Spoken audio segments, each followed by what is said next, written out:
আসসালামু আলাইকুম। সবাই কেমন আছেন? আশা করি সবাই অনেক অনেক ভালো আছেন। আজকে আমি বানাবো ঝাল চাপটি, যা মশলার সঠিক মাত্রা আর ঘরে থাকা সহজ উপকরণ দিয়ে তৈরি করা যায়। যারা ঝাল খেতে পছন্দ করে তাদের জন্য এই রেসিপিটি একদম পারফেক্ট। ঘরে থাকা মাত্র একটা উপকরণ দিয়ে মজাদার এই ঝাল চাপটিটা কিন্তু তৈরি করা যায়। তৈরি করা যেমন সহজ, খেতে হয় কিন্তু অনেক বেশি মজাদার। আর এভাবে তৈরি করলে চাপটিটা কিন্তু অনেক বেশি মচমচেও হয়। এখন কথা না বাড়িয়ে দেখে নেই আমি কিভাবে এই ঝাল চাপটিটা তৈরি করলাম। এই চাপটিটা তৈরি করতে প্রথমে এখানে আমি নিয়ে নিয়েছি রান্না করা ভাতের চাল।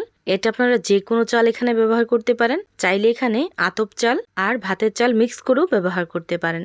এখন এই চালটাকে খুব ভালোভাবে ধুয়ে 2 থেকে 3 ঘন্টার জন্য ভিজিয়ে রেখে দেব। 2 থেকে 3 ঘন্টা পর চালটা কিন্তু একদম পারফেক্টলি ভিজে গেছে। এখন একটা ব্লেন্ডার জগে নিয়ে নিব আর দিয়ে দিব কিছুটা পরিমাণ কাঁচা মরিচ আর পেঁয়াজ কুচি। এখন কিছুটা পরিমাণ পানি দিয়ে ভালোভাবে ব্লেন্ড করে নিব।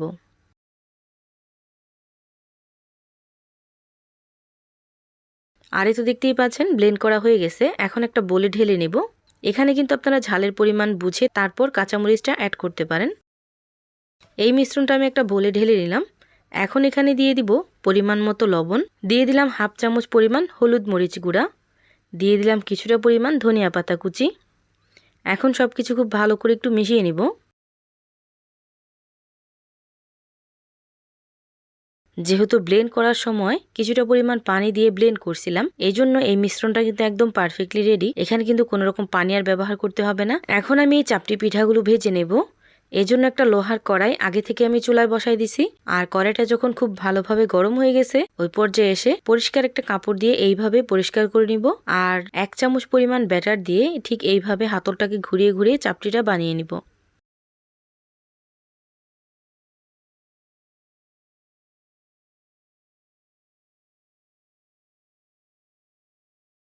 এখন ঢাকনা লাগিয়ে রেখে দেব 30 সেকেন্ডের মতো। আর 30 সেকেন্ড পর ঢাকনাটা উঠিয়ে রেখে দেব ঠিক এইভাবে কিছুক্ষণের জন্য, যাতে করে এই চাপটিটা একটু মচমচে হয়।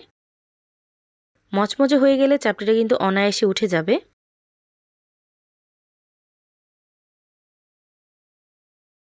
এখন আমি আরেকটা চাপটি আপনাদেরকে ভেজে দেখাচ্ছি। কোনোভাবেই কিন্তু তেল ব্রাশ করা যাবে না, আর ননস্টিকের প্যানেও কিন্তু এই চাপটিটা ভালো হবে না। এজন্য আপনারা একটু এইরকম লোহার কড়াইতে ভাজার চেষ্টা করবেন।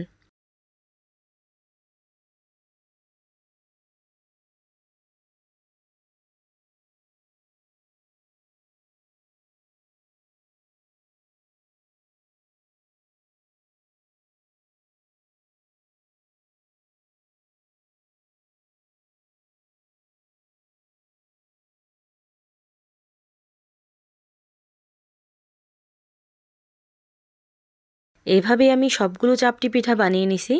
দেখে নিশ্চয়ই বুঝতে পারতেছেন চাপটি পিঠাগুলো কত বেশি পারফেক্ট হয়েছে। এখন চাইলে আপনারা যে কোনো ভর্তার সাথে পরিবেশন করতে পারেন। ভিডিওটা আপনাদের কাছে কেমন লাগছে অবশ্যই কমেন্ট করে জানাবেন। সবাই ভালো থাকবেন, সুস্থ থাকবেন। আল্লাহ হাফেজ।